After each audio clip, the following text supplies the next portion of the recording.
Hey everyone, and welcome. Today, we're going to break down something that seems simple, but can actually be pretty tough: the informative essay.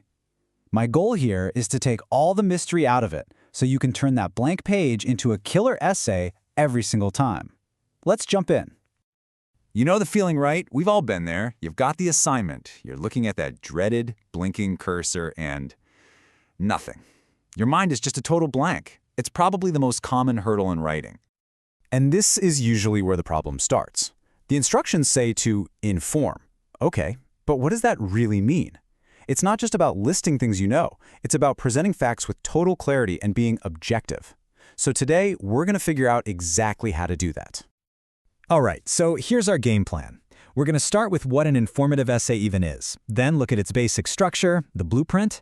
After that, we'll walk through a super clear 7-step writing process, see it all come together with a real example, and finally, talk about how to polish that final draft.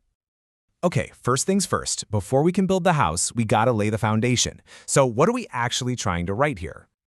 So there it is. Your main job, your only job, is to educate your reader. You're not trying to win an argument or share your personal feelings. You are a neutral, trusted guide, just presenting the facts. You're basically putting on your teacher hat, not your debate team hat. And this chart just lays it out perfectly. Look at the difference. A persuasive essay wants to change your mind, right? It uses opinions and arguments. But an informative essay? Totally different game. Its power comes from pure facts and evidence. The only goal is to make sure your reader walks away understanding something new. So, we know what we're building. Now let's talk about how.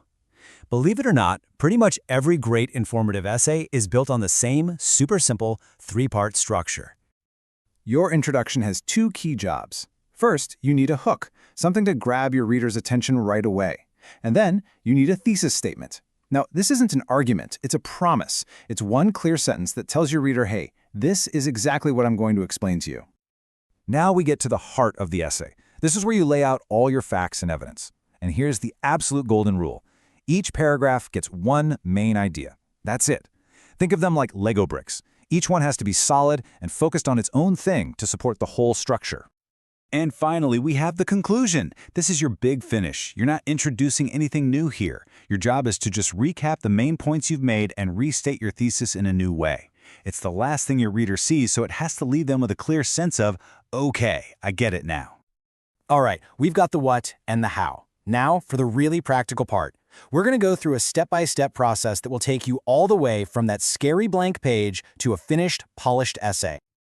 And here it is, the whole process from A to Z. And notice the flow, right?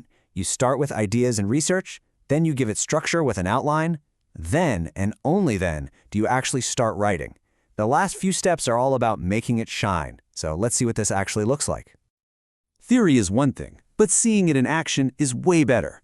So, let's apply this blueprint to a topic I think we can all relate to: fixing your ridiculously frustrating Wi-Fi problems. So, for our introduction, the thesis would sound something like this. See how clear that is? It's not arguing if you should fix your Wi-Fi. It's just making a simple promise. This essay will show you how to do it yourself. The reader knows exactly what's coming. And here's our one idea per paragraph rule in action. The first body paragraph would focus only on a slow network. You talk about the symptoms, the reasons it happens, and the fixes. That's it, nice and contained. Then, the next paragraph moves on to a totally different but related issue: what to do when nothing can connect. Again, it's its own little world, focused on explaining and solving one specific problem. And for the final body paragraph, we'd tackle that weird situation where just one of your devices won't connect. See how this paragraph-by-paragraph approach makes the information so much easier to digest? It's a lifesaver for the reader. And to wrap it all up, the conclusion ties it all together with a bow. You'd quickly recap the solutions for each problem and then restate that main idea: hey, you can usually fix these things on your own. It brings the whole thing to a really satisfying close. Getting that first draft done is a huge win, for sure. But the job isn't quite over. These last few steps are what take an essay from just being done to being genuinely great. This is all about making sure it's accurate, professional, and trustworthy. I like to think of this as a 2-pass system. Your first pass is the big picture edit. You read it out loud, check if it flows well, and ask yourself, does this actually make sense? Then, your second pass is for the tiny details. You hunt for typos, double-check every single fact, and make sure every source is cited. Okay, and I really have to stress this point. In an informative essay, your facts are everything. Citing your sources is how you prove to your reader that you've done the work. It shows them where you got your info, it builds trust, and honestly, it's about giving credit to the people's work you're using. It's absolutely non-negotiable. And that's really the whole shebang. That big, intimidating blank page we started with, it doesn't stand a chance when you have a clear plan. It's not some impossible mountain you have to climb. It's just 7 logical, repeatable steps that work every single time.